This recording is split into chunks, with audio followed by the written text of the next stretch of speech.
Jadi ini kaitannya dengan bab kita memuliakan ulama, juga orang-orang yang lebih tua usianya daripada kita. Dasarnya adalah ini. Manakala kita menjumpai beberapa orang yang kriteria keilmuannya sama, hijrahnya sama, maka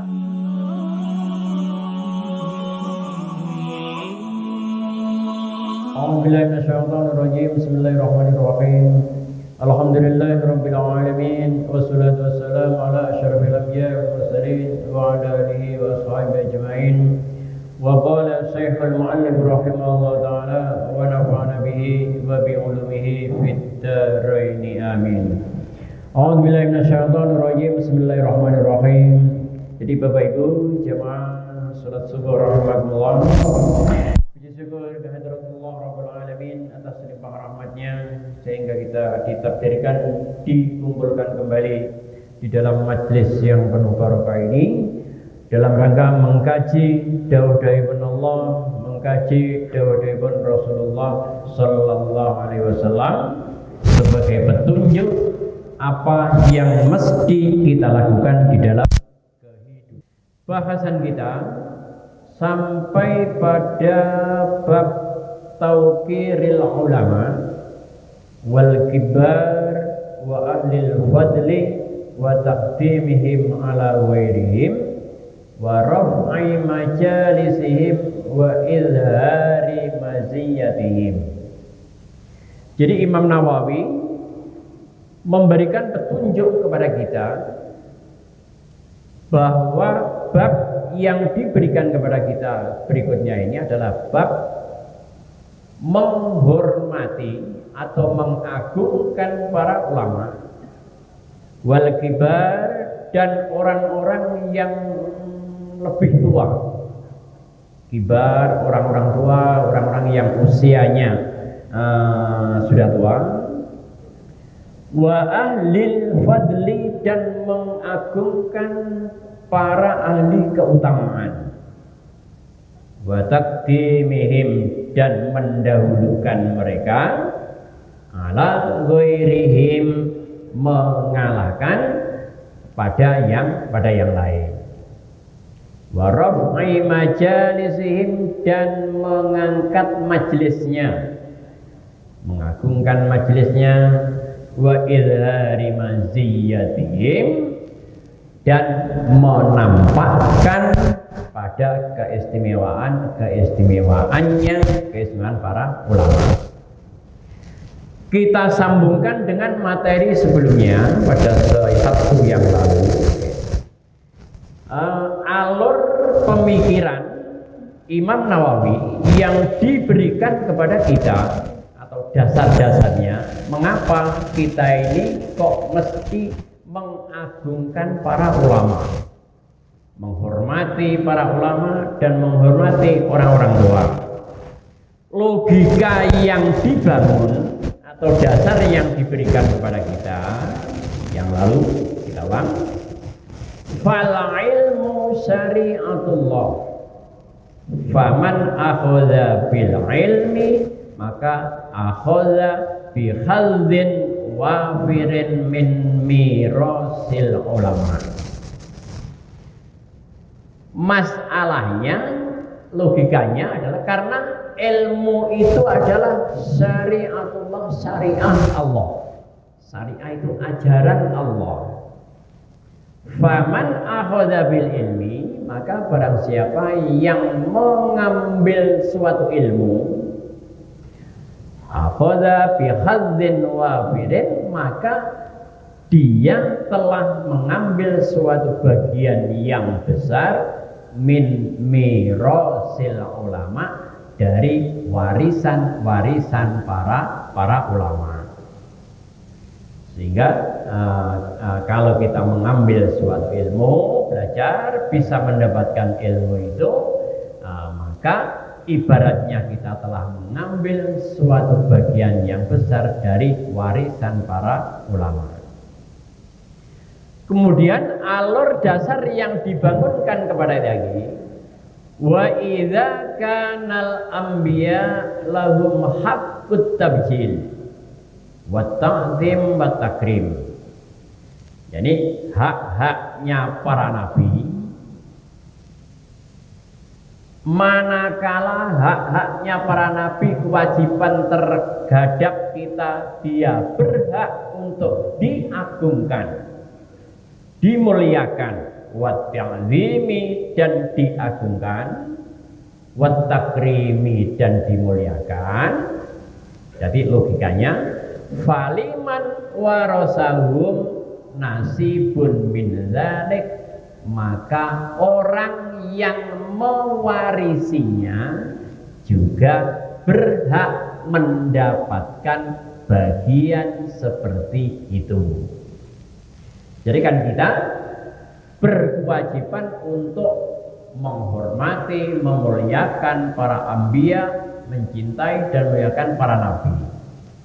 Ya, kalau para nabi itu adalah kita punya kewajiban untuk mengagungkan dan memuliakan, waliman warasahum nasibun min dzalik, maka terhadap orang-orang yang mewarisinya, mewarisi ilmu-ilmunya para nabi, juga berhak mendapatkan bagian penghormatan seperti itu. Lalu logika yang dibangun kepada kita, wa bitauqiril ulama tuwaqqirus syariah, dengan mengagungkan, memuliakan para ulama, maka sama halnya kita memuliakan kepada syariah, memuliakan kepada ajaran Islam. Mengapa logikanya seperti itu? Li'annahum hamiluha, karena mereka para ulama itulah yang membawa ilmu syariah yang diwarisi dari para nabi. Wa bihanatil ulama tuhanus syariah, dan dengan merendahkan para ulama, maka tuhanus syariah, maka syariah ajaran Islam akan terendahkan pula. Jadi kalau kita mengangkat derajatnya ulama, sama halnya kita mengangkat syariah.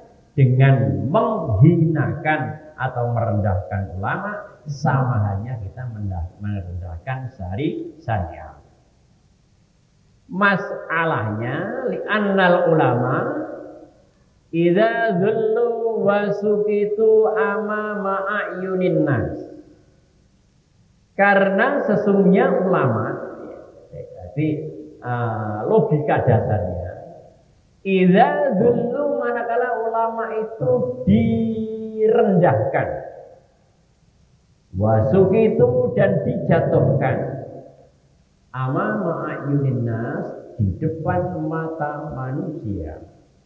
Manakala ulama itu kita rendahkan, kita hinakan di depan manusia, yang terjadi adalah zullat as-syari'ah allati yahmilunaha, maka akan rendah pula syariah ajaran Islam yang dibawa oleh mereka.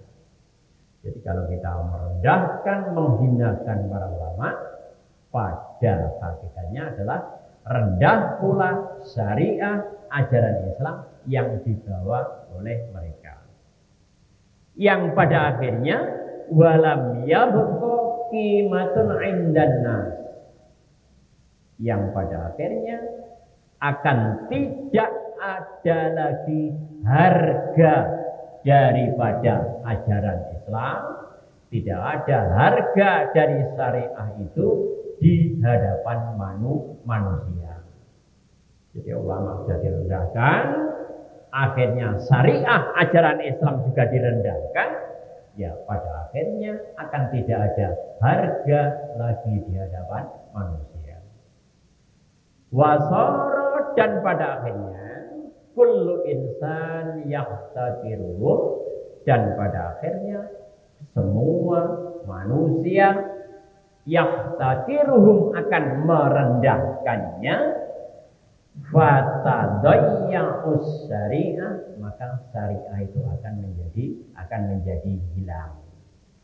Itulah ya. Jadi alur dasar atau logika pemikiran mengapa Imam Nawawi itu memberikan petunjuk kepada kita kepada tauqirul ulama, memuliakan para ulama. Sebab memuliakan ulama sama halnya dengan memuliakan syariah ajaran Islam, karena merekalah yang membawa syariah ajaran Islam. Merendahkan ulama sama halnya merendahkan syariah, karena pada akhirnya orang juga akan merendahkan ajaran Islam. Yang dikhawatirkan pada akhirnya, maka manakala manusia sudah merendahkan syariah Islam, akhirnya syariah akan menjadi hilang dari muka bumi. Itu logika yang dibangun oleh Imam Nawawi di dalam mengantarkan kita pada bab tauqir ulama, memuliakan para ulama.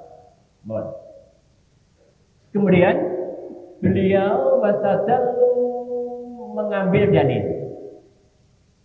Ya, mengambil dalilnya. Jadi hadis yang pertama, mulai ayat Al-Quran dari Qul hal yastawil ladzina ya'lamuna wal ladzina la ya'lamun. Mulai surat Az-Zumar. Qul, katakan wahai Muhammad, hal yastawil ladzina ya'lamuna wal ladzina la ya'lamun. Adakah sama orang-orang yang berilmu dengan orang-orang yang tidak berilmu? Tentunya jawabnya adalah la yastawi, tentunya tidak sama. Ya, tidak sama. Terus kemudian Imam Nawawi kemudian mengambil hadisnya tentang menghormati atau memuliakan para ulama dan orang tua ini. Sumastadalla mu'allifu bi hadisi Uqbah bin Amir. Imam Nawawi mengambil dalil dari hadisnya Uqbah bin Amir, bahwasanya annan Nabiyya sallallahu alaihi wasallam qala, bersabda, ya ummul qauma aqra'uhum li kitabillah. Ya ummu ay la ya ummul qauma, hendaknya menjadi imam salat kepada suatu kaum, aqra'uhum, orang yang paling baik bacaan Al-Qur'annya. Ya, jadi yang menunjukkan bahwa orang yang berilmu itu harus didahulukan daripada yang lain berdasarkan hadis ini. Ya ummul qauma aqra'uhum, bahwa hendaknya menjadi imam sholat pada suatu kaum, yang dipilih menjadi imam adalah aqra'uhum, yakni orang yang paling baik bacaan Al-Qur'annya. Dalam hal ini menurut takwilnya para ahli hadis, aqra'uhum juga termasuk afqahuhum, artinya juga orang yang alim dalam bidang hukum-hukum Islam. Afqahuhum.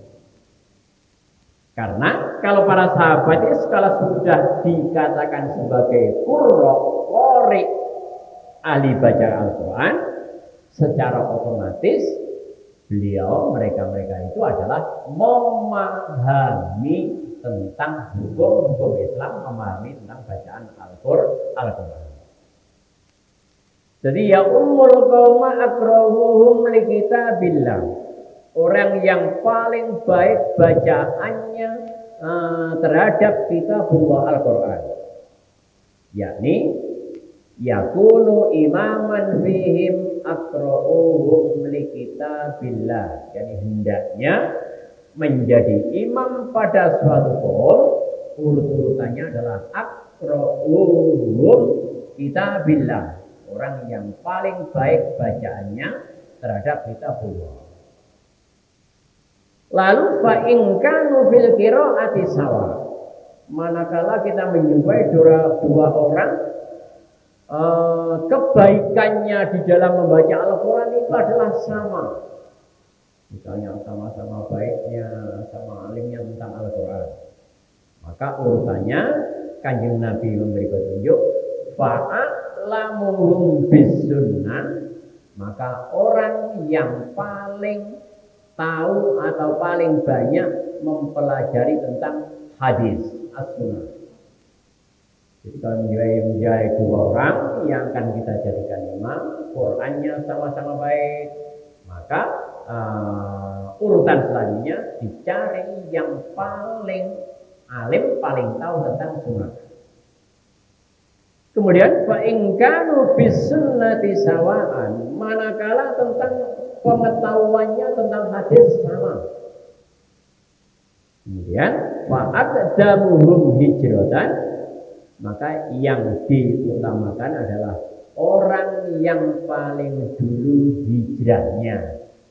Jadi orang yang hijrahnya dari Makkah ke Madinah, mana yang lebih dulu. Lalu fa in kanu fil hijrati sawaan, manakala hijrahnya juga sama, Qurannya sama-sama baik, alimnya tentang hadis sama-sama baik, hijrahnya juga sama, fa in kanu fil hijrati sawaan wa aqdamuhum silman, maka dipilih mana yang lebih dahulu Islamnya. Wa fi lafdzin sinnan ay akbaruhum sinnan, yang paling diutamakan lebih dulu ada yang usia lebih tua.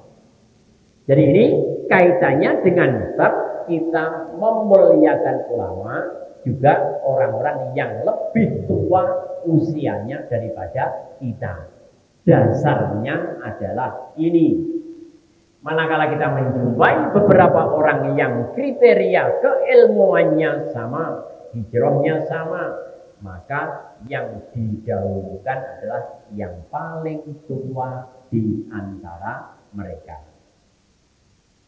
Wahada, hadis ini ya dulu ala anna sahibal ilmi muqaddamun ala ghairihi, bahwa hadis ini menunjukkan bahwa orang yang punya ilmu di dalam hal memimpin agama ini muqaddamun ala ghairihi, mesti didahulukan daripada yang lain.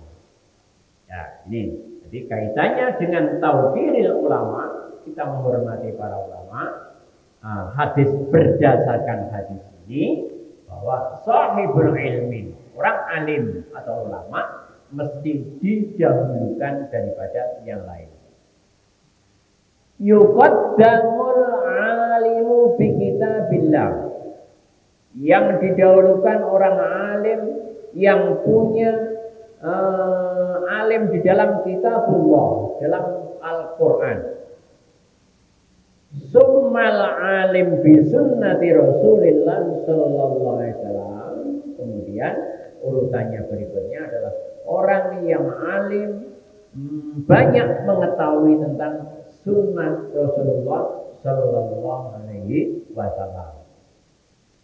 Wala yuqaddamu minal qaumi fil umurid diniyah. Jadi kesimpulannya ini, wala yuqaddamu minal qaumi fil umurid diniyah, dan tidaklah akan didahulukan pada suatu kaum dalam apa? Dalam urusan agama.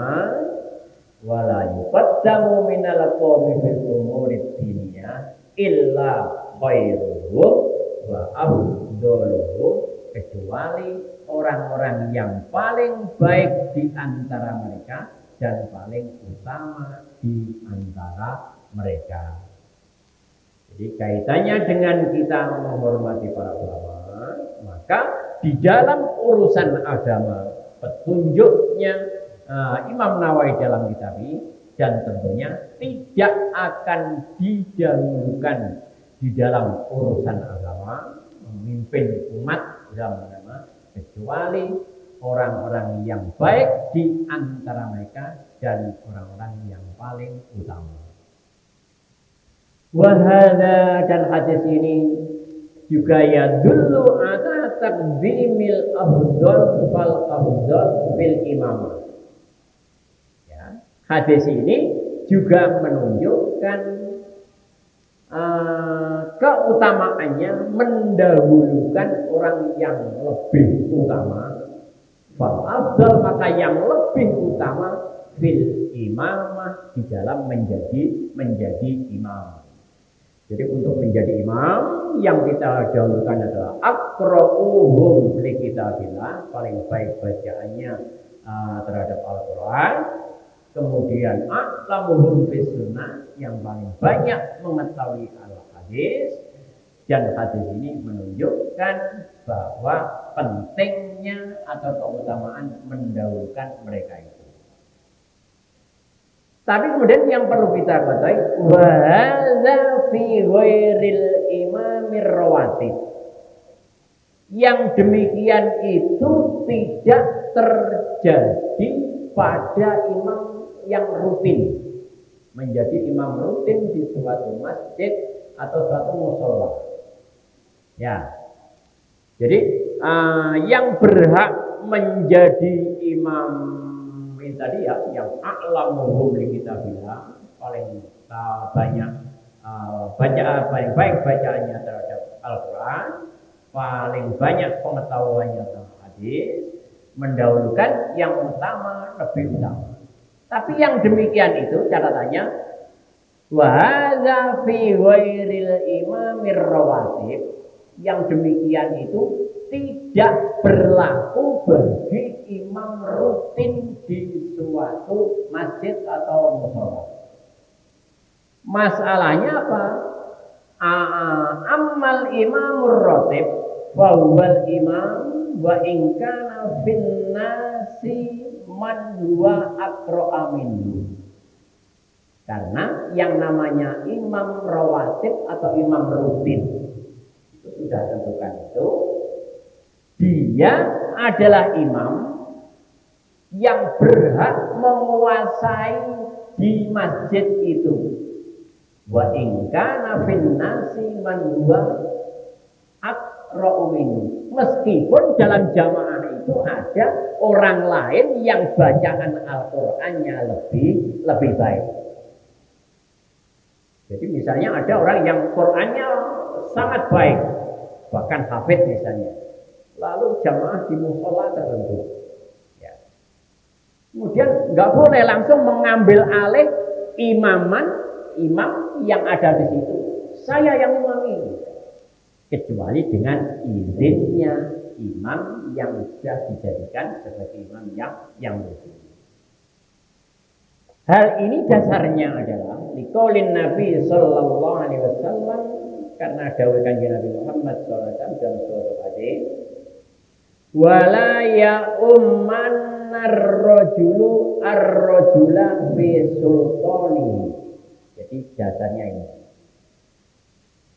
janganlah seseorang menjadi imam orang yang lain fi sultani, dalam daerah kekuasaan orang lain tersebut. Jadi ini janganlah seseorang itu menjadi imam orang lain di daerah kekuasaan orang tersebut. Jadi kalau misalnya ada seorang sebagai tamu di situ, gitu, Yang paling berhak menjadi imam adalah imam rawatibnya, meskipun imam rawatib itu misalnya dipandang bacaan Al-Qur'annya kurang baik dibandingkan dengan tamu yang ada. Tapi kecuali imam rawatib itu adalah memberi izin. Karena wa imamul masjid ar-ratib sultanun fi masjid ini, karena imam masjid yang rutin itu adalah sultanun, penguasa, fi masjid ini, di dalam masjidnya. Orang imam itu adalah penguasa di masjid itu, yang tidak boleh orang lain tanpa izinnya mengambil alih imaman tersebut. Hatta inna ba'dal ulama yaqul, sampai-sampai ada sebagian ulama, tapi ini ulama Hanabilah yang kebanyakan, tapi ulama Syafi'i, lau anna ahadan taqaddama wa shalla bi jama'atin, manakala ada seseorang taqaddama wa shalla bi jama'atin, dia maju menjadi imam dan sholat bersama jamaah masjid, biduni ilnil imam, tanpa ada izinnya imam rawatib, imam rutin. Bahkan ini fasolatuhum batilah, ini sampai ada yang mengatakan sholatnya itu dianggap batal. Tapi ini kebanyakan dari ulama Hanabilah. Tapi setelah kita lacak dalam fatwanya itu, kita tidak sampai mengatakan batilah, tapi mengatakan bahwa sholatnya itu adalah menganggap makruh, bahkan ada yang menganggap haram, dianggap berdosa, ya, berdosa. Tapi sholatnya tetap sah, tidak sampai batal. Ini banyakan ulama dari para Hanabilah. Wa alaihim ayyu itu, dan mereka wajib mengulang. Gitu. Sampai begitu ya. Sampai begitu, sampai dia harus mengulang. Karena apa? Mereka juga mendasarkan li'annan nabiyya sallallahu alaihi wasallam, karena Rasulullah sallallahu alaihi wasallam naha anil imamah, karena Nabi melarang menjadi imam bagi seseorang yang tidak mendapatkan izin imam rutinnya. Wanayu yaqtadil fasad, logika yang dibangun oleh ulama Hanafilah, dan larangan itu menunjukkan kepada kerusakan. Makanya sampai ada pendapat kalau menjadi imam di suatu sholat tanpa izinnya imam rutin rawatib, maka dianggap sholatnya itu adalah batal. Karena dasarnya ini, karena Rasulullah SAW melarang yang demikian, dan larangan itu menunjukkan kerusakan. Jadi bab pertama yang berkaitan hadis yang diambil oleh Imam Nawawi sebagai bab menghormati para ulama dan menghormati orang yang lebih tua. Kemudian hadis berikutnya,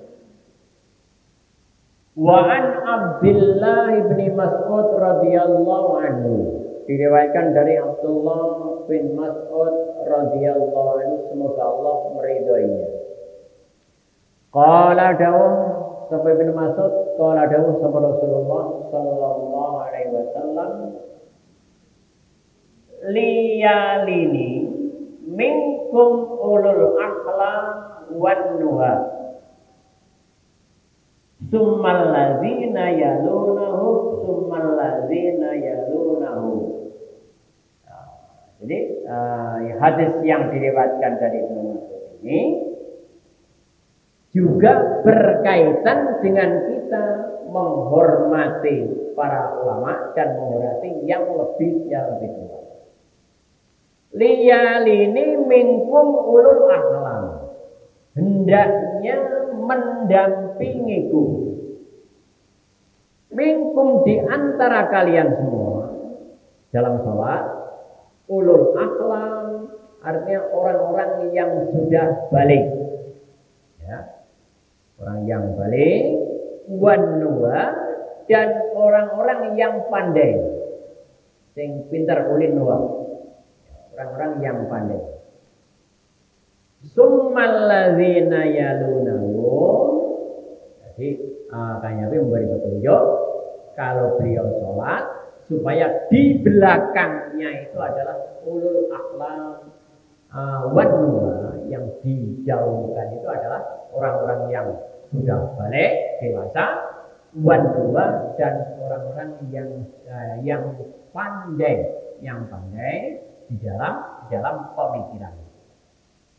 Makanya kalau ada imam-imam sholat termasuk di mana haram maupun nabawi itu, jadi imam sholat di belakangnya mesti ada imam-imam yang juga para kufat gitu ya, para kufat, sehingga manakala ada kekeliruan daripada imam itu maka di belakangnya itu adalah bisa menggantikan.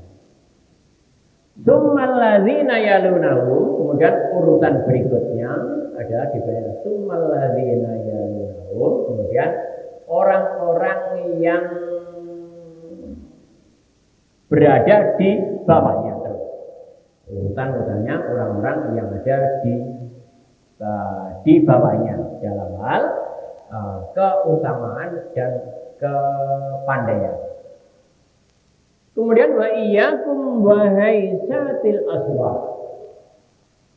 Nabi juga berpesan kepada dia, wa iyyakum, jauhilah kalian, wa haisatil aswaq, hiruk pikuknya seperti di pasar. Ya, kalau sudah berada di masjid itu, dawuh Kanjeng Nabi, ojo rame-rame kaya wong ning pasar. Wes jual sana sini yang menyebabkan kegaduhan kepada yang lain. Di ana dasarnya. Wa iyyakum wa haisatil aswaq, jauhilah kalian dari hiruk pikuknya di dalam seperti hiruk pikuknya seperti di pasar. Jadi hadis riwayat Imam Muslim, hadis sahih dari Imam Muslim.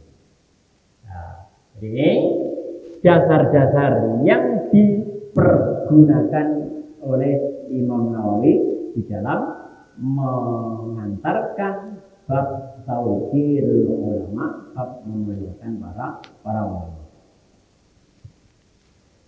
Kemudian hadis berikutnya, wa an Abi Yahya wa qila Abi Muhammad Sahal bin Hatmah bi fathha Hatmah al-Munad.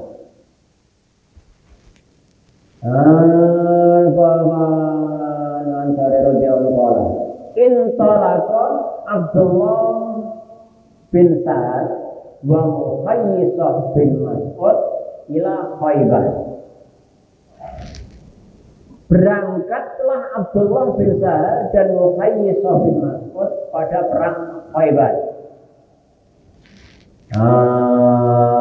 Perang Khaybar yaitu perang ketika menghadapi orang-orang Yahudi. Wahya yauma idzin sulhun. Ketika pada waktu itu sudah terjadi sulh perdamaian, sudah ada perjanjian perdamaian antara orang Yahudi dan orang Islam.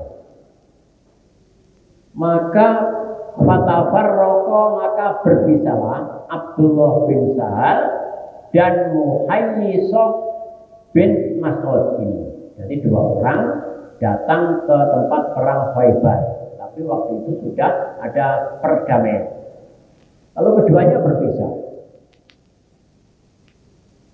Kemudian setelah berpisah, fa'ata muhayyisah ila Abdullah bin Sahal wa huwa yatasahhatu fi dammihi qatilan. Ketika setelah berpisah, lalu dia kemudian mencarinya. Muhayyisah mencari Abdullah bin Sahal. Ternyata ditemui bahwa Abdullah bin Sahal ini sudah berlumuran darah terbunuh. Ya, berlumuran darah ini terbunuh dammihi qatilan. Fadafanahu, maka Muhayyisah ini menguburkan Abdullah bin Sahal, dikuburkan. Summa qadima al-Madinah, kemudian Abdullah bin Sahal, ya, Muhayyisah kemudian datang ke Madinah. Fantolako ila Abdurrahman bin Sahal, lalu dia mendatangi Abdurrahman bin Sahal. Wa Muhayyisah wa Huwaisah ibnu Mas'ud. Kemudian nama orang Muhayyisah wa Huwaisah ibnu Mas'ud, kedua-duanya adalah putranya Ibnu Mas'ud. Lalu ketiga-tiganya datang kepada Nabi Sallallahu Alaihi Wasallam. Jadi Abdullah bin Sahal, kemudian Muhayyisah dan Huwaisah sowan tangkanya Nabi. Wa dhahaba Abdurrahman yatakallamu. Lalu Abdurrahman ini yang memulai berbicara menghadap Rasulullah Sallallahu Alaihi Wasallam. Apa? Padahal Abdurrahman ini adalah orang yang paling muda di antara tiga orang itu. Dia memulai yang berbicara, melaporkan kepada Rasulullah Sallallahu Alaihi Wasallam. Lalu bagaimana petunjuknya Nabi? Petunjuknya Nabi, kabir. Artinya kabir, artinya yang sing tuwa dhisik, sing ngomong. Yang tua dulu, yang ngomong. Meskipun di dalam pandaian ngomong itu adalah Abdurrahman ini. Padahal bahwa ahdatsul qaumi, Abdurrahman ini adalah orang yang pandai bicara di antara kaum. Akhirnya fasakata, maka diamlah Abdurrahman. Lalu fatakallama, maka berkatalah Muhayyisah dan Huwaisah kepada Rasulullah Sallallahu Alaihi Wasallam. Lalu faqala, kanya Nabi dawuh, atahlifuna wa tastahiquna qatalakum. Apakah kalian berani bersumpah dan menuntut hak orang yang membunuh kalian, jadi membunuh temannya tadi. Wazakarat tamamal hadis. Yang intinya hadis ini adalah dawuh Rasulullah Sallallahu Alaihi Wasallam tentang kabir. Artinya ketika ada datang beberapa orang yang menghadap Rasulullah Sallallahu Alaihi Wasallam, Rasulullah memberikan petunjuk supaya mendahulukan yang lebih tua, meskipun yang pandai bicara itu yang lebih muda. Inilah ya, petunjuk yang mesti kita amalkan dalam kehidupan sehari-hari. Selain mengagungkan para ulama, juga mengagungkan, mendahulukan orang-orang yang lebih tua daripada kita. Hadirin Bapak Ibu rahimahullah, demikianlah apa yang dapat kita kaji pada kesempatan ini. Semoga membawa manfaat kepada kita semua dan kita dibarengi oleh rahmat Allah Subhanahu wa taala. Amin ya rabbal alamin. Bi barakati wa sirri Tuhan. Bismillahirrahmanirrahim. Alhamdulillahirabbil alamin arrahmanir rahim maliki yaumiddin. Iyyaka na'budu wa iyyaka nasta'in ihdinas mustaqim. Shiratal ladzina an'amta 'alaihim. Bismillahirrahmanirrahim. محمد والحمد لله رب العالمين. اللهم انفعنا بما علمتنا وعلمنا ما ينفعنا ووفقنا للعمل بما فهمتنا إنك على كل شيء قدير.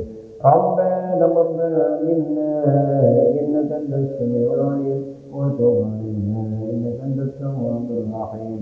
ربنا آتنا في الدنيا حسنة وفي الآخرة حسنة وقنا عذاب النار.